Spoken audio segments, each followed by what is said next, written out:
Hello friend, welcome to यहाँ सब। इस चैनल पर आपको हम क्वेश्चन बैंक के आंसर सीरीज प्रोवाइड करवा रहे हैं। उसी को आज आगे बढ़ाते हुए हम जीव विज्ञान के इकाई 5 अध्याय 13 जीव और समष्टिया के करेक्ट क्वेश्चन एवं आंसर देखेंगे। ये सभी एग्जाम पॉइंट ऑफ व्यू से बहुत ही ज़्यादा इंपॉर्टेंट क्वेश्चन आंसर है, तो हमारे चैनल को जरूर सब्सक्राइब कर ले और वीडियो को पूरा देखें। तो चलो शुरू करते हैं।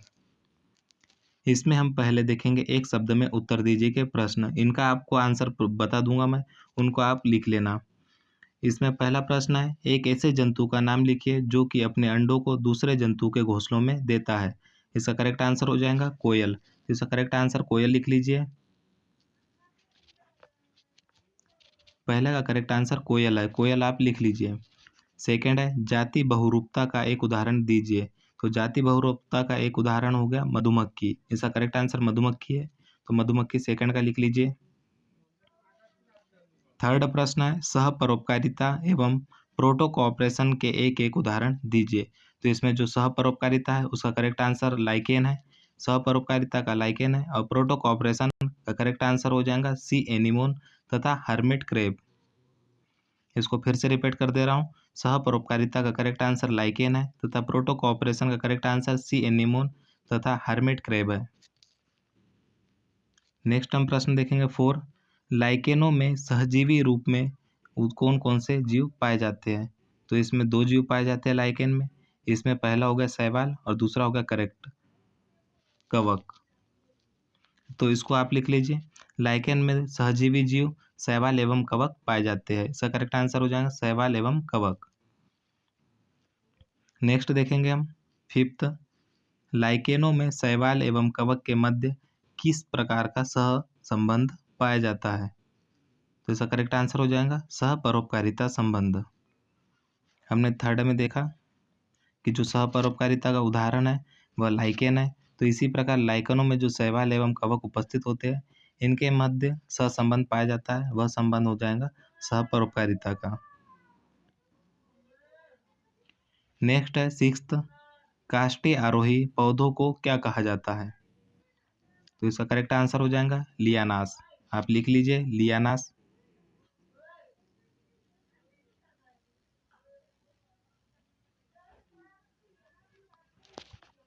6th का करेक्ट आंसर लियानास है। नेक्स्ट हम आगे के प्रश्न देखेंगे। इसमें 7th प्रश्न है, वार्मिंग ने जल संबंधों के आधार पर पौधों के कितने समूह बताए हैं। तो इसका करेक्ट आंसर हो जाएगा 3 समूह बताए हैं। वार्मिंग ने 3 समूह बताए हैं पौधों के।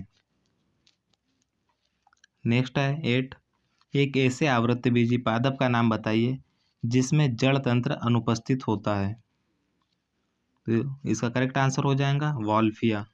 वॉल्फिया एक ऐसा आवृत्तबीजी पादप है जिसमें जड़ तंत्र अनुपस्थित होता है। इसका करेक्ट आंसर वाल्फिया है, लिख लीजिए वाल्फिया। नेक्स्ट हम देखेंगे प्रश्न 9। इसमें किन्हीं दो मुक्त पलावी पौधों के नाम लिखिए। तो इसमें आपसे पूछा है किन्हीं दो मुक्त पलावी पौधों के नाम लिखने के लिए। तो इसका करेक्ट आंसर हो जाएगा हाइड्रेला एवं साल्विया। इसका करेक्ट आंसर आप लिख लीजिए, रिपीट कर दे रहा हूँ, हाइड्रेला एवं साल्विया। नेक्स्ट है प्रश्न क्रमांक 10। किन्हीं दो उभयचर पौधों के नाम लिखिए। तो इसमें आपसे कोई दो उभयचर पौधों के नाम पूछे तो इसका करेक्ट आंसर हो जाएगा रेननकुलस और सेजिटेरिया। इसको फिर से रिपीट कर दे रहा हूँ। इसका करेक्ट आंसर हो जाएगा, दो उभयचर पौधों के नाम लिखना था तो करेक्ट आंसर हो जाएगा रेननकुलस और सेजिटेरिया। सेजिटेरिया। नेक्स्ट देखेंगे प्रश्न क्रमांक 11। जलकुंभी एवं सिंघाड़े के पौधों में पाए जाने वाले उस अनुकूलन को लिखिए जिसके कारण यह पौधा जल की सतह पर तैरने में सक्षम होता है। तो इसका करेक्ट आंसर हो जाएगा जलीय।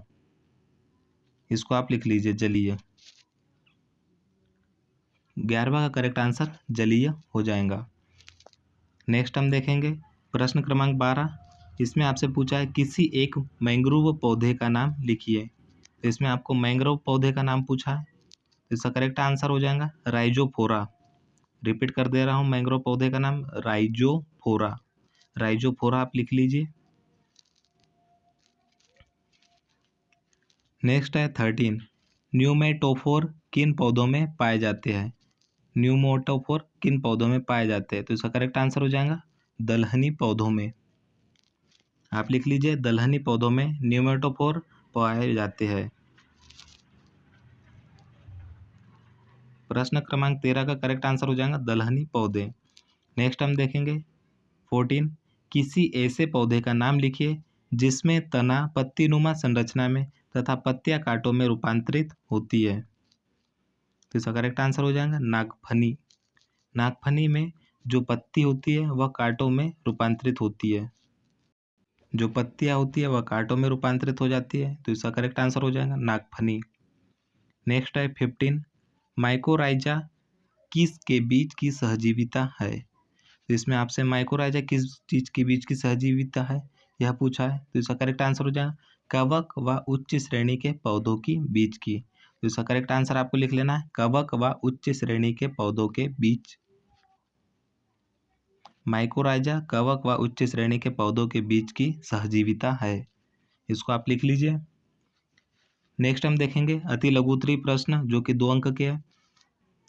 इसमें हम पहले देखेंगे स्पीसीज एवं पॉपुलेशन में जो अंतर है वह। तो इसका करेक्ट आंसर देखेंगे आपस में संकरण संबंध रखने वाले एक समान जीवों के समूह को स्पीसीज कहते हैं। जो आपसी संबंध होता है एक जीव का दूसरे से वही संकरण कहलाता है स्पीसीज।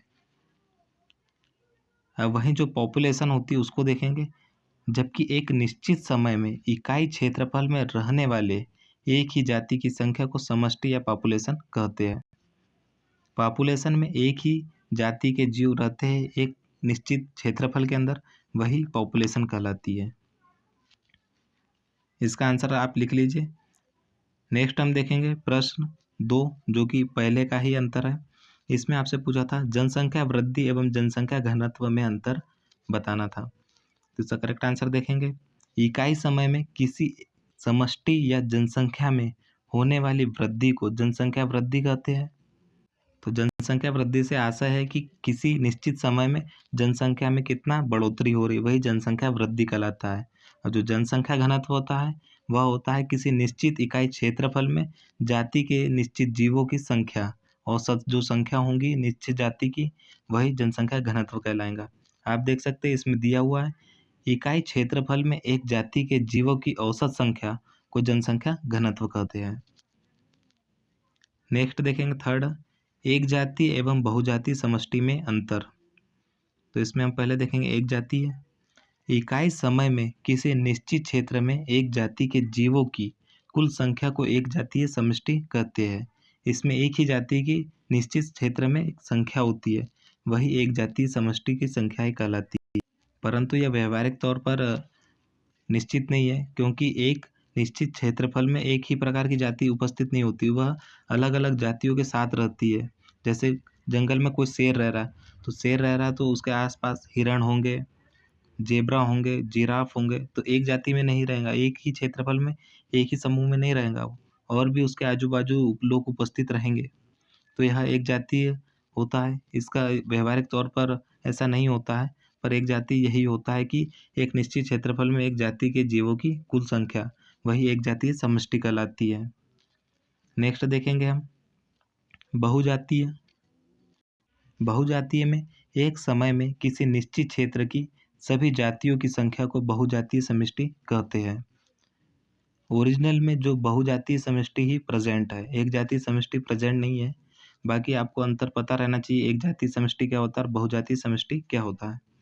नेक्स्ट देखेंगे 4, प्रतिस्पर्धा एवं प्रकीर्णन में अंतर। प्रत्येक जैविक समुदाय में एक ही जाति और सभी जातियों के सदस्यों के बीच जल, भोजन, आवास, प्रकाश आदि के लिए संघर्ष होता है, जिसे हम प्रतिस्पर्धा कहते हैं। जो एक ही जाति के निश्चित जीव होते हैं वे भी आपस में प्रतिस्पर्धा करते हैं, और जो दो अलग अलग जाति के जीव होते हैं वे भी आपस में प्रतिस्पर्धा करते हैं। जैसे शेर हिरण को खाता है तभी वो जीवित रह सकेगा, और शेर शेर आपस में लड़ते हैं ताकि वो मादा संपर्क कर सके। इस प्रकार से प्रतिस्पर्धा होती है। नेक्स्ट हम देखेंगे समष्टि प्रकीर्णन। तो समष्टि प्रकीर्णन वह साधन है जिसके द्वारा विनिष्ट समष्टि पुनः स्थापित होकर साम्यावस्था में आती है और यह आने का प्रयास करती है। तो जो समष्टि प्रकीर्णन होता है। इसके अंदर साम्यावस्था जनरेट होती है, जिसके कारण अगर कहीं पर शेरों की कमी हो गई तो बाहर से शेर आ जाएगा, या हिरणों की कमी हो रही तो बाहर से, अगर जल का वहाँ प्रचुर मात्रा में, तो बाहर से हिरण आ पाएंगे। तो साम्यावस्था बनी रहना ही समष्टि प्रकीर्णन कहलाता है। समष्टि प्रकीर्णन में जीव या उनके बीच एक क्षेत्र से दूसरे क्षेत्र में आवागमन करते हैं ताकि साम्यावस्था बनी रहे। नेक्स्ट हम देखेंगे प्रश्न 2, भारत में जनसंख्या वृद्धि के 4 कारण दीजिए। इसका करेक्ट आंसर देखेंगे। इसमें 4 कारण देखेंगे। पहला तो कारण हो गया जन्म दर में वृद्धि।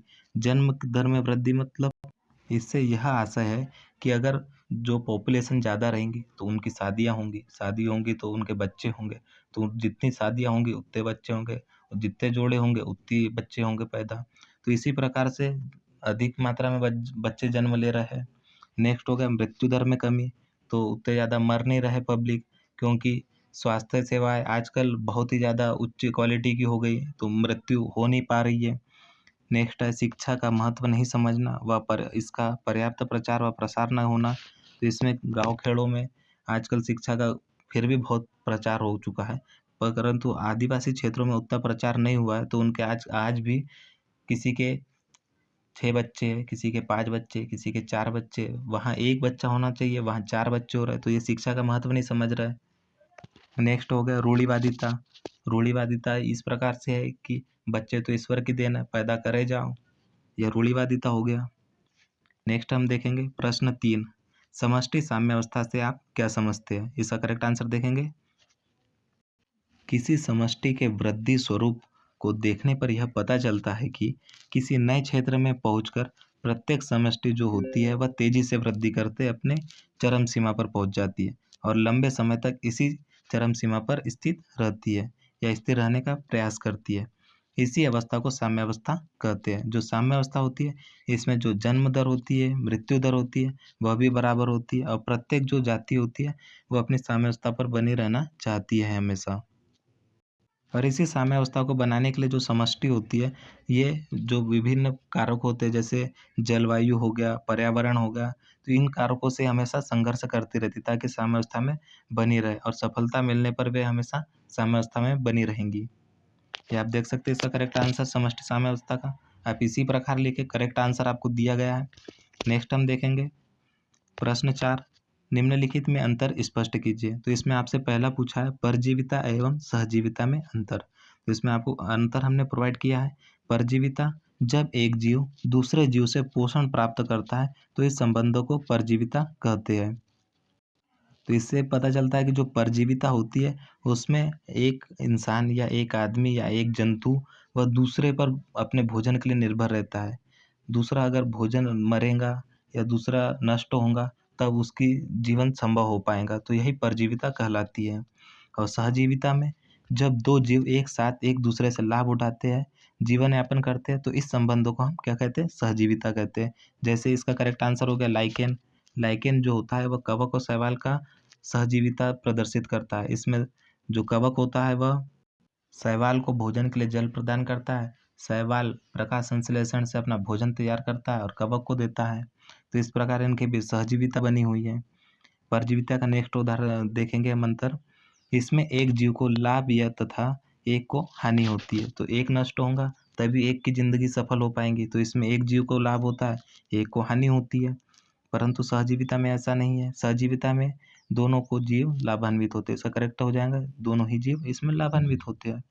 ये करेक्ट आंसर दिया हुआ है आपको परजीविता एवं सहजीविता में। नेक्स्ट हम देखेंगे आगे सहजीविता एवं सहभोजिता में अंतर। तो इसमें करेक्ट अंतर देखेंगे। जो सहजीविता होती है वह संबंध है जिसमें दो जीव एक दूसरे को लाभ पहुंचाते हुए जीवित रहते हैं, जबकि जो सहभोजिता होती है यह केमेंसलिज्म वह संबंध है, एक जीव लाभान्वित होता है और दूसरा नहीं हो पाता है। नेक्स्ट अंतर है इसका, सहजीविता में दोनों जीवों के बीच क्रियात्मक संबंध होता है, जबकि जो कमेंसलिज्म जिसको हम क्या बोलते हैं सहभोजिता में दोनों जीवों के बीच क्रियात्मक संबंध नहीं होता है। तो सहजीविता में लाइकेन में जो होता है वह शैवाल और कवक अपना क्रियात्मक संबंध स्थापित करता है, तो दोनों को लाभ प्राप्त होता है। परंतु जो सहभोजिता होता है वह एक नहीं दूसरे पर आधारित होते हैं, तो इसमें एक को लाभ होगा एक को हानि होगा। इसके उदाहरण आपको दिए हुए हैं। सहजीविता में लाइकेन या लेग्यूमिनोसी कुल के पादपों की जड़ों में पाए जाने वाले जीवाणु का संबंधी सहभोजिता कहलाता है। सहजीविता कहलाता है। तो सहजीविता में लाइकेन तथा लेग्यूमिनोसी कुल के पादप आ जाते हैं, और जो सहभोजिता होते हैं उसमें आर्किड तथा वृक्षों का संबंध बंजर व चरती भूमि में चरती गाय की पीठ पर बैठे पक्षी का संबंध प्रदर्शित करता है। इसमें आपको हमने सहजीविता और सहभोजिता में करेक्ट उदाहरण दिए हुए। इन उदाहरणों को भी आप अच्छे से याद कर लेना। नेक्स्ट हम देखेंगे हाइड्रोसीयर एवं जीरोसीयर में अंतर। इसमें करेक्ट अंतर देखेंगे। इस पहले का अंतर हो जाएगा, जल में होने वाले अनुक्रमण को हाइड्रोसीयर कहते हैं। तो जल में जो अनुक्रमण होता है उसे हाइड्रोसीयर कहते हैं, जबकि जो मरुभूमि में होने वाले अनुक्रमण होते हैं उसको हम जीरोसीयर कहते हैं। नेक्स्ट अंतर हो गया, हाइड्रोसीयर में परिवर्तन अपेक्षाकृत तीव्रता से होता है, जबकि जीरोसीयर में परिवर्तन अपेक्षाकृत धीमा होता है। जो जल में अनुक्रमण होता है वह तेजी से होता है, जो मरुस्थल में अनुक्रमण होता है वह धीरे होता है, तो धीमी गति से होगा। नेक्स्ट होगा, हाइड्रोसीयर में जलीय पौधे बनते हैं, जबकि जीरोसीयर में मरुस्थलीय पौधे बनते हैं। इसमें आपको उदाहरण दिया हुआ है, झील परितंत्र का विकास हाइड्रोसीयर है और मरुभूमि में झाड़ियों का विकास जीरोसीयर है। जीरोसीयर में जल की उपस्थिति बहुत ही कम होती है, इसलिए वहाँ पत्तियाँ नहीं होती, पत्तियों की जगह कांटे होते हैं। हाइड्रोसीयर में जल की उपस्थिति अधिक होती है, तो वहाँ पौधों का विकास अधिक होता है। जहाँ जल होगा वहाँ पौधे पनपेंगे तो जीव आके बसेंगे, जीव रहेंगे उसमें। इस प्रकार से हाइड्रोसीयर और जीरोसीयर में अंतर है।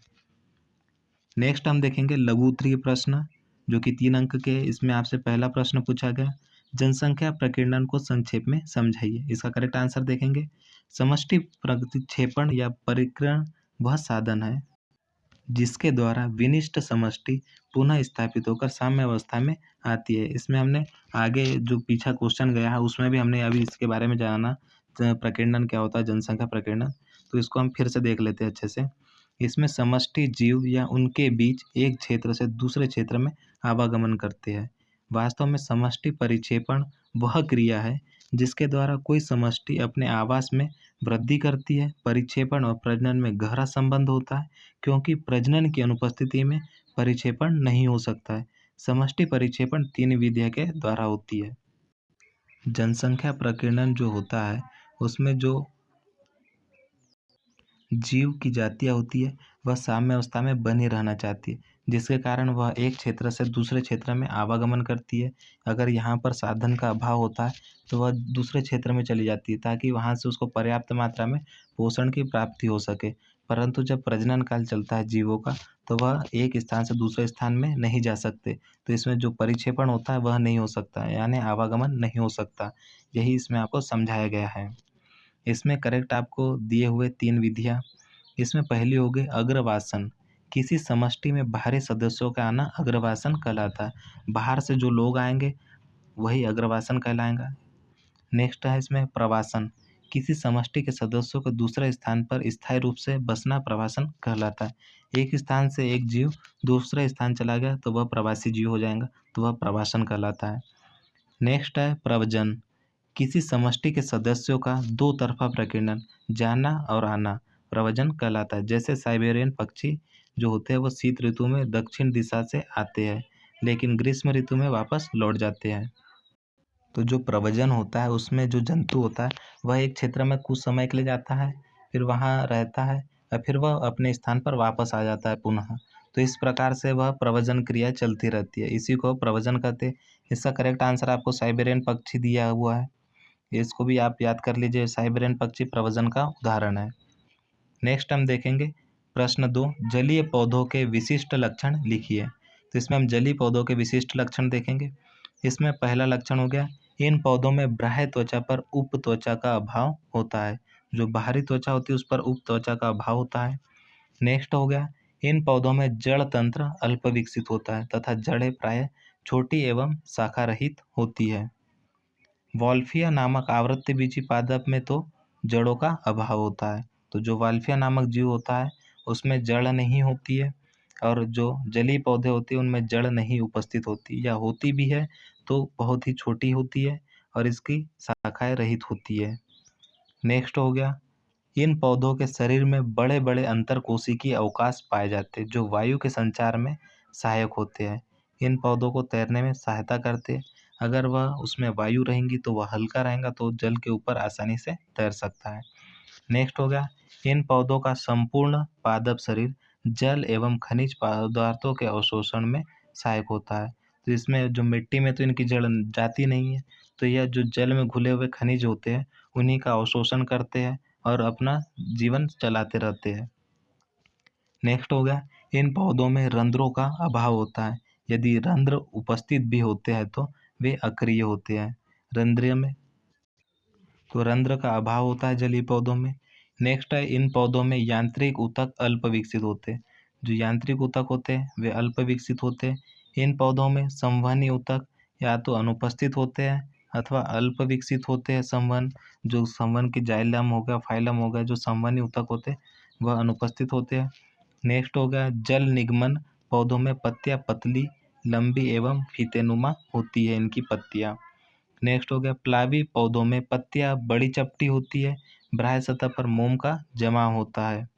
नेक्स्ट इनका लक्षण हो गया, वर्ण पर्णवृंत लंबे, लचीले, स्पंजी एवं श्लेष्मीय होते हैं।